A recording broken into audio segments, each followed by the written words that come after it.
Bonjour à tous, c'est le chroniqueur, bienvenue sur ma chaîne. Alors, tout d'abord, avant de commencer cette vidéo, je voulais juste vous remercier parce que depuis quelques jours, le nombre d'abonnés explose, donc c'est génial. Si vous aimez ce que je fais, laissez un petit commentaire, c'est fait pour débattre, laissez un like, abonnez-vous. Et puis, venez voir les vidéos, partagez-les, ça fait toujours plaisir. Je rappelle aussi la petite page Facebook.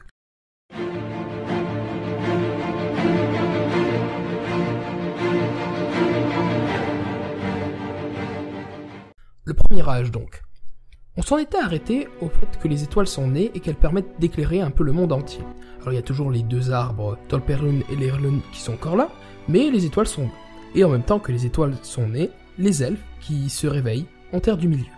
Alors, si vous vous souvenez bien, Melkor, qui est pas très gentil, occupe la Terre du Milieu et a décidé de se l'approprier pour lui. Donc il est le premier à découvrir les elfes, et il va décider, de façon très gentille, de les capturer un à un, puis tenter de les corrompre, de les torturer, et toutes ces expérimentations vont donner naissance aux orques. Qu'il est mignon! Le plan de Melkor se déroulait comme sur des roulettes. Mais un jour, il y a Oromé, qui est Valar de la chasse, qui se ramène, et il va découvrir un peu la détresse et la terreur dans laquelle vivent les elfes. Il va bien sûr pas être très content, parce que c'est quand même les enfants d'Ilúvatar, et il va rapporter ça aux autres Valar à Valinor, qui vont du coup lancer la guerre des puissances pour libérer les elfes de l'emprise de Melkor. Alors la guerre est gagnée, Melkor il est capturé et ramené à Valinor enchaîné. Il est d'ailleurs condamné à errer dans les halls de Mandos jusqu'à ce qu'on décide de l'en sortir. Un peu quand tu fais une bêtise et que ta mère, elle te punit à rentrer dans ta chambre. Pendant ce temps-là, Sauron, qui est quand même un sacré vicelard, décide du coup de se saisir de la forteresse d'Angband, qui est la forteresse noire qu'a laissé Morgoth. C'est la fête. C'est la fête. Oromé est content, tout le monde est content, et Oromé est tellement content qu'il va prendre 3 elfes, qui sont Finwë, Ingwë et Elwë, et il va les amener à Valinor pour leur montrer la lumière des arbres. Et la lumière des arbres, elle est tellement belle que ces 3-là décident, entre guillemets, de fonder chacun un peuple et de émigrer vers Valinor. Alors, je vais vous passer les détails entre tous ceux qui se séparent, qui se réunissent, qui partent pas, qui finalement partent, oui mais non, etc. On va faire simple. Ceux qui partent, les Eldar, ceux qui restent, c'est les Avaris. Du coup, ces moments de vie sont des moments festifs, puisque d'un côté, on a Morgoth chasse Melkor qui est offré dans les cavernes de Mandos, et que de l'autre côté, on a les nains et les Ents qui se réveillent. Enfin bref, tout le monde il est beau, tout le monde il est gentil, il y a tout qui se passe bien pour le meilleur des mondes. Mais vous doutez bien que ça va pas durer comme ça tout le temps. En effet, les Valar vont commettre une grosse bourde, c'est-à-dire qu'ils vont libérer Melkor, tout simplement sur parole, parce qu'il va dire, voilà, je ne suis plus quelqu'un de méchant, j'ai eu le temps de réfléchir, je suis devenu gentil. En fait, ceci est un énorme bluff, parce que Melkor, qui va être du coup sorti des halls de Mandos, va avoir pour seul objectif de semer la corruption et la destruction à travers l'œuvre des Valar. Je m'explique.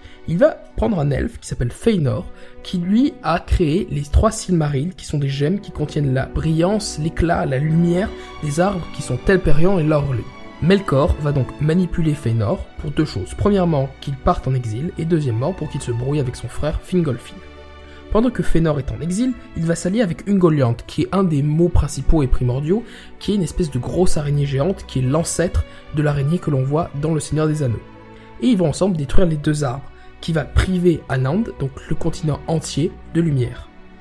C'est bête. Et en plus, en même temps, ils vont tuer Finwë, qui est le père des 2 bougons. Et il va voler, bien sûr, les Silmarils.